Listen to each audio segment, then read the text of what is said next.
יש לי עונג וכבוד להזמין את המשורר והעיתונאי אירקלי קוקשווילי לברך את חתן השמחה.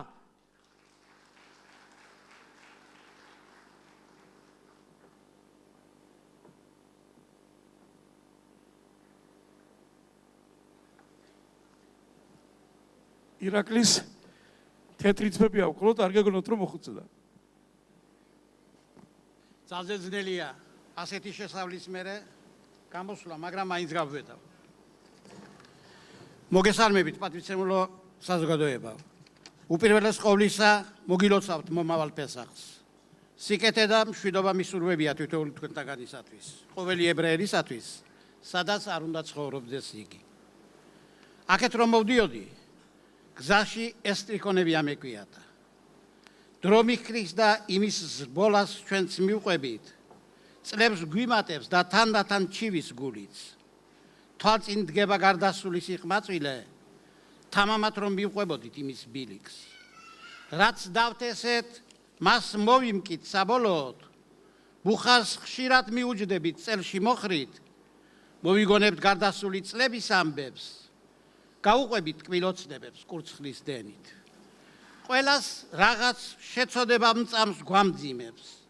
ყველას აგვაქვს ამ ქვეყნადაც სატკივარი, კაცი მაშინ გაიმარჯვებს ძნელ ბრძოლაში, თუ გაართვი ქართეხილებს სწორად თავი.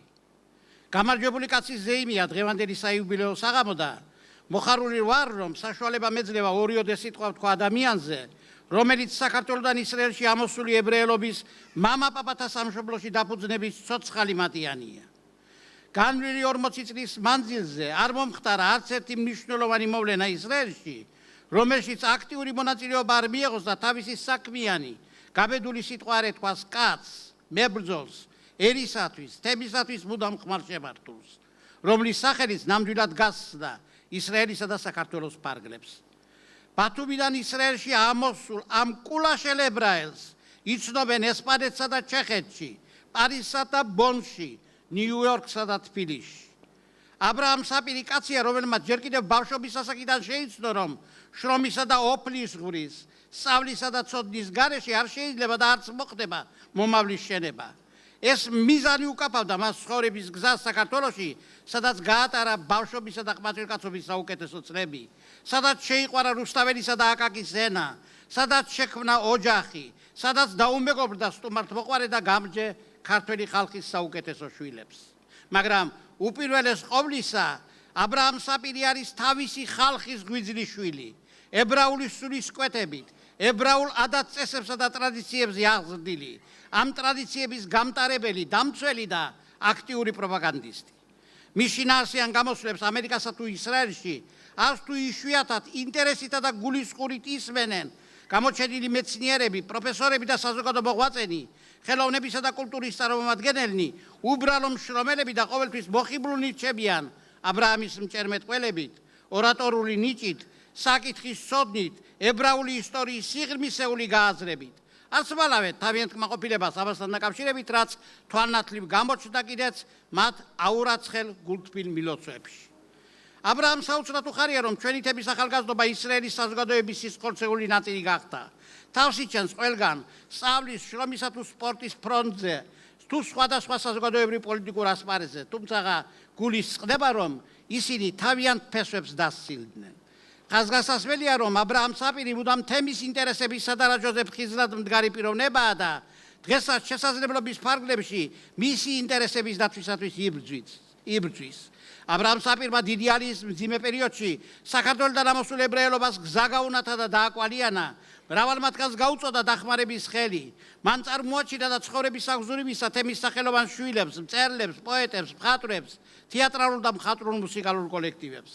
გამზრდელი საქართველოს სიყვარულით გულანთებულმა კაცმა ბევრი გააკეთა ებრაელი და ქართველი ხალხების მრავალსაუკუნოვანი მეგობრობის გამტკიცებისთვისაც, რისთვისაც დაჯილდოებული იქნა საქართველოს უმაღლესი ჯილდოთი.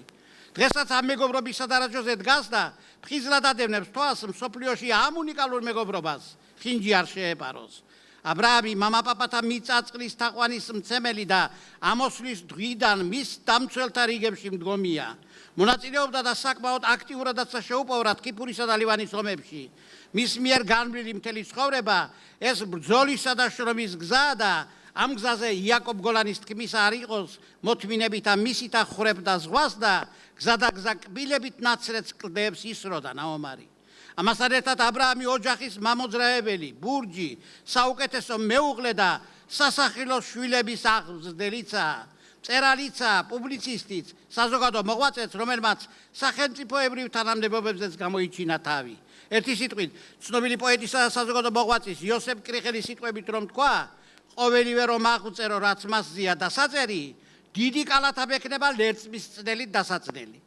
მთავარი კი, რითაც აბრაამ საპირმა უკვდეების ძეგლის სიცოცხლეშივე დაიდგა, ეს მისი მესამე პირმშოს გაზეთ ალიას დაარსება და გამოცემაა, რომელსაც როგორც მთავარი რედაქტორი უცვლელად უძღვება აგერ უკვე თითქმის 40 წელია.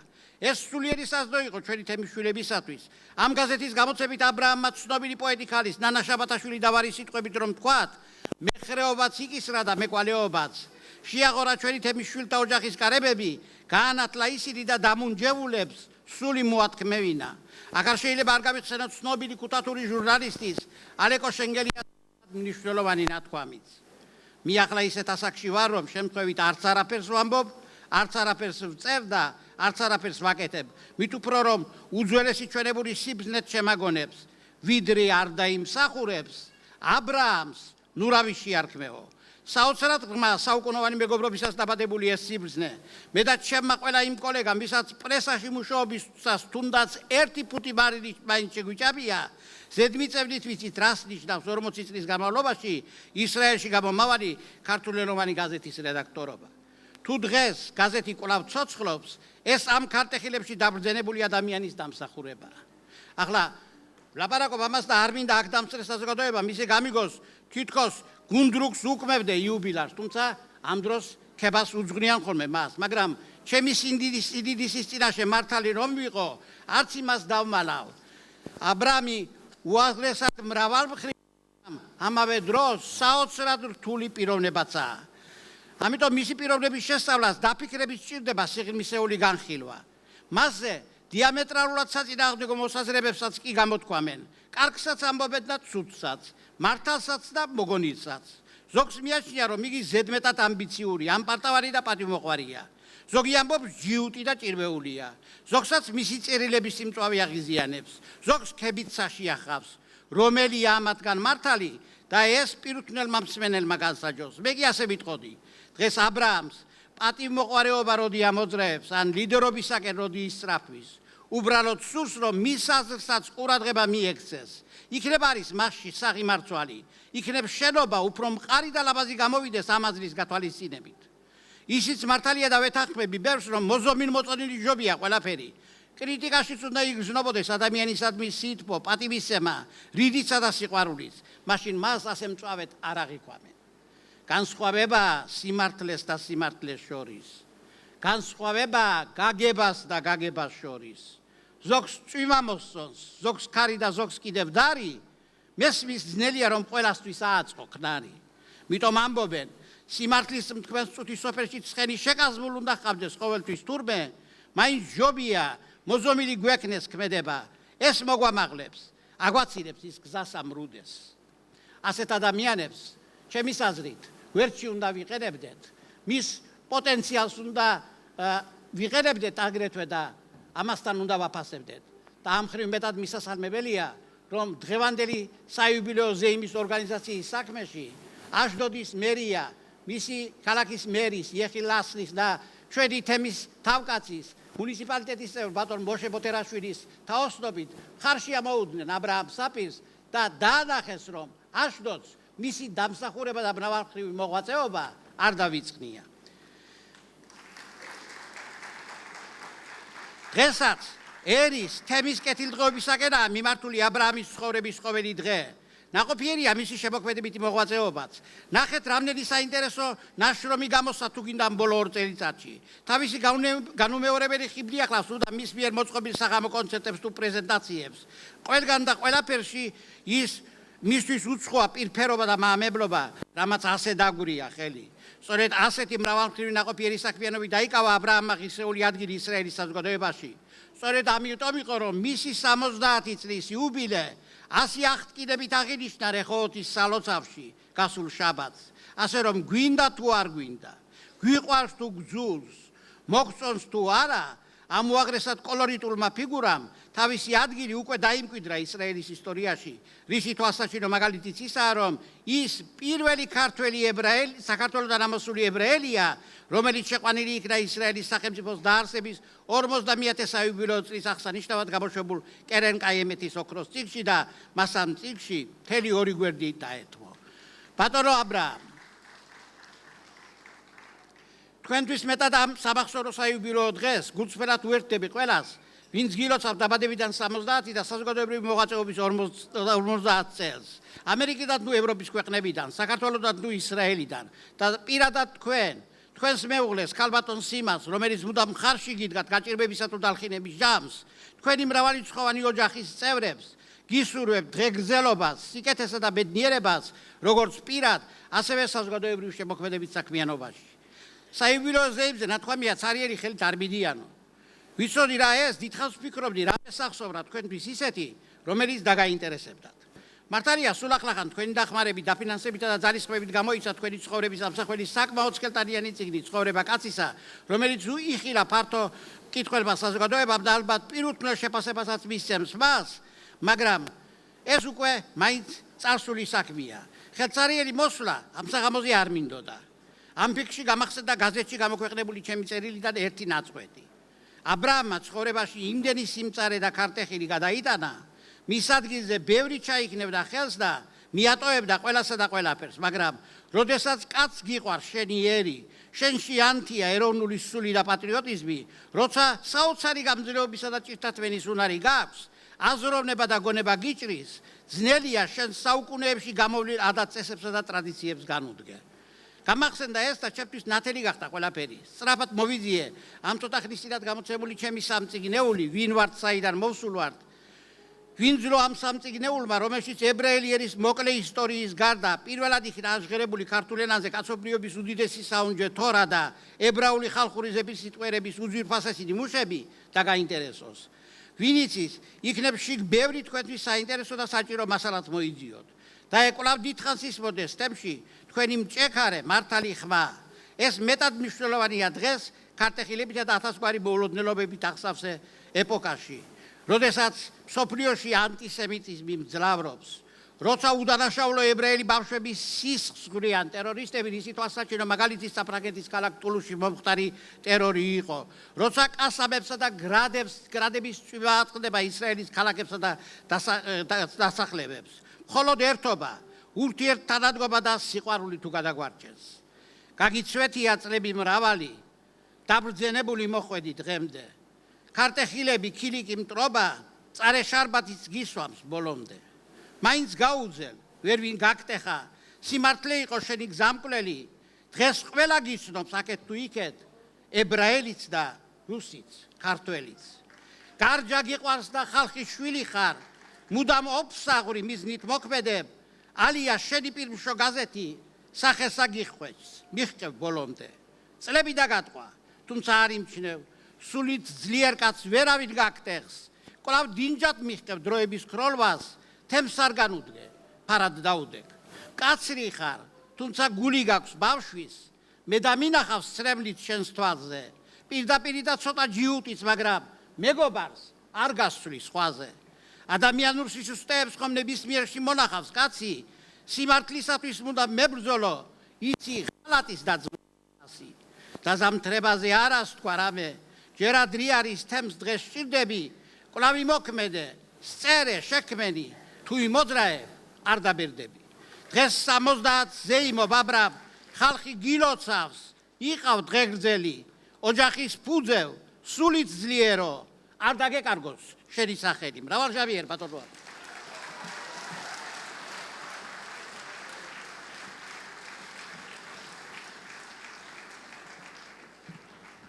מחיאות כפיים לעיתונאי, המשורר, אירקלי קוקשווילי, מגיע לו דברים מהלב, שיצאו מהלב, עדיין נכנסו ללב, תודה רבה לך.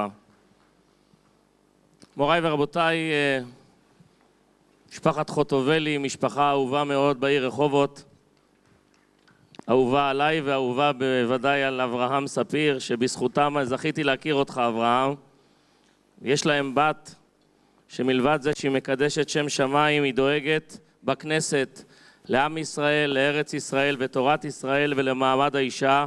בואו נזמין ונקבל באהבה את חברת הכנסת ציפי חוטובלי.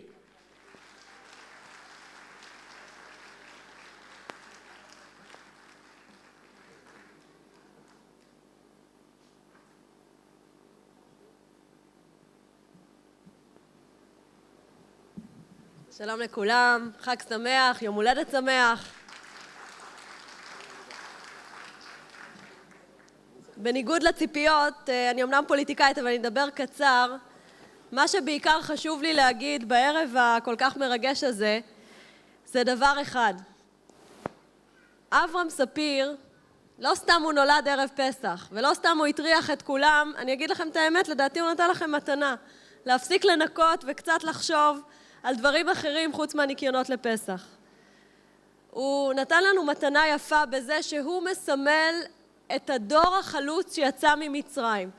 כל דור יש לו את המצרים שלו, כל דור צריך לעבור את התהליך של היציאה ממצרים, והוא עמד בראש החץ של היציאה מגלות גרוזיה, והייתי אומרת יותר מזה, גלות ברית המועצות, גלות הקומוניזם, גלות המשטר המדכא שלא נתן לעם היהודי לחזור אל הארץ שלו.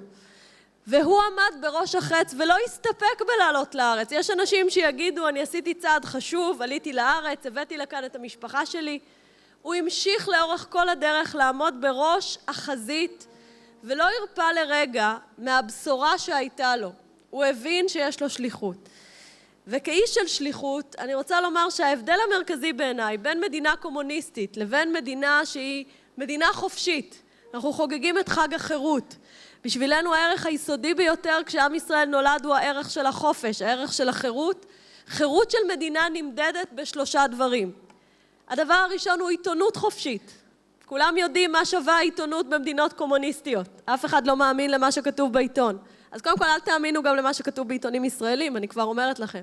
אבל האמת היא שבמדינה דמוקרטית יש חופש עיתונות.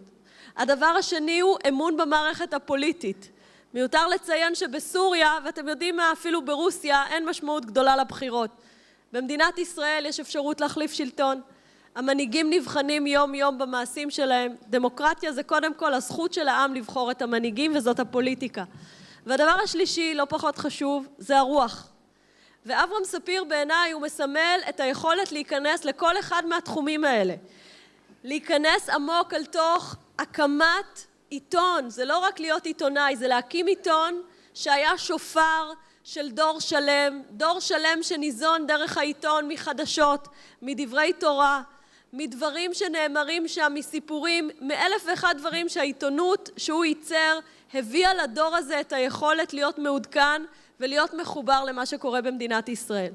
הפוליטיקה הוא לא הרפא ממנה לרגע, המעורבות. כשאני עברתי על הספר קולאשי וראיתי את הקשר האישי שהיה לו עם גולדה מאיר, עם בנימין נתניהו, עם ראשי ערים, עם כל האנשים האלה שחיבקו אותו ואהבו אותו כי ראו בו מנהיג, היוזמה הזאת והרצון הזה להיות חלק פעיל בעיצוב של הדור הזה, בעיצוב של המדינה שלנו, זאת היוזמה הפוליטית.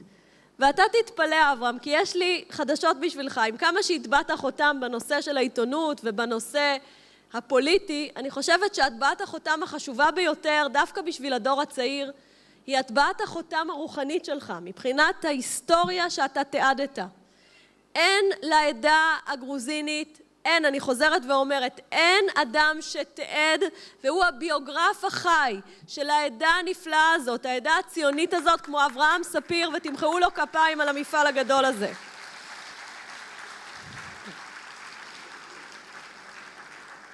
בשביל הדור שלי, הדור שהוא דור ראשון כאן בארץ ישראל, אין דבר שיותר חשוב לי מאשר להכיר את המקורות, להכיר את השורשים, לא רק דרך הסיפורים של אמא ואבא, אלא גם דרך הפרספקטיבה הרחבה שאתה פורס בספרים שלך. ואני חייבת לומר לך משהו. יש סיפור מאוד יפה על חוזה המדינה שלנו, על הרצל. כשהרצל בתחילת דרכו, שבאופן לא מפתיע הוא גם היה עיתונאי כמוך, הוא היה עיתונאי צעיר, כשהוא התחיל את התהליך, כשהוא הגיע להתפכחות הציונית הגדולה שלו, והוא הגיע לאחד הגבירים העשירים, וביקש ממנו שיתרום למפעל הציוני, כי הוא מאמין שיהודים צריכים להקים לעצמם מדינה. אמר לו אותו גביר, אתה הוזה הזיות, אתה משוגע, אני לא נותן לך שקל. והרצל כעס, אבל הרצל באותו רגע הוציא מהכיס שלו עט, נופף בעט שלו בפני אותו גביר עשיר ואמר לו, העט שלי יביא יותר יהודים לארץ ישראל מאשר כל הכסף שלך. והרצל צדק. הרצל הצליח עם העט שלו להביא הרבה מאוד יהודים, ואתה עם העט שלך הצלחת לחבר את הדור הזה, את הדור של העולים, את דור יוצאי גרוזיה, לתהליכים עמוקים שהתרחשו כאן, תהליכים שבזכותם אני היום מכהנת בכנסת ישראל. יש לי את הזכות להיות הנציגה הצעירה ביותר של עולי גרוזיה בכנסת ישראל, ויותר מזה, אני הדור הראשון של הדור שעלה בכנסת ישראל. ואני רואה במעמד החשוב הזה המשך ישיר של המורשת של אברהם ספיר, ואני אגיד לכם גם באופן אישי, מעבר לחברות ולקרבה המשפחתית, הוא ממש מורה רוחני. הוא אדם שאפשר להתייעץ איתו בכל דבר, הוא אדם שתמיד חוכמתו הגדולה היא נר לרגליי, ואני אומרת את זה במלוא הכנות, אני מעריצה אותך על השליחות הגדולה והחשובה, על הבשורה הגדולה שאתה הבאת, ואם יורשה לי, אין אפשרות לדבר על אברהם ספיר בלי לדבר על אשתו. אז קודם כל תמחאו מחיאות כפיים לסימה. ואני חושבת שאת היית צריכה לשבת כאן לידו, לא רק כי אני יושבת ראש הוועדה לקידום מעמד האישה, כי אני מכירה אותך, ואני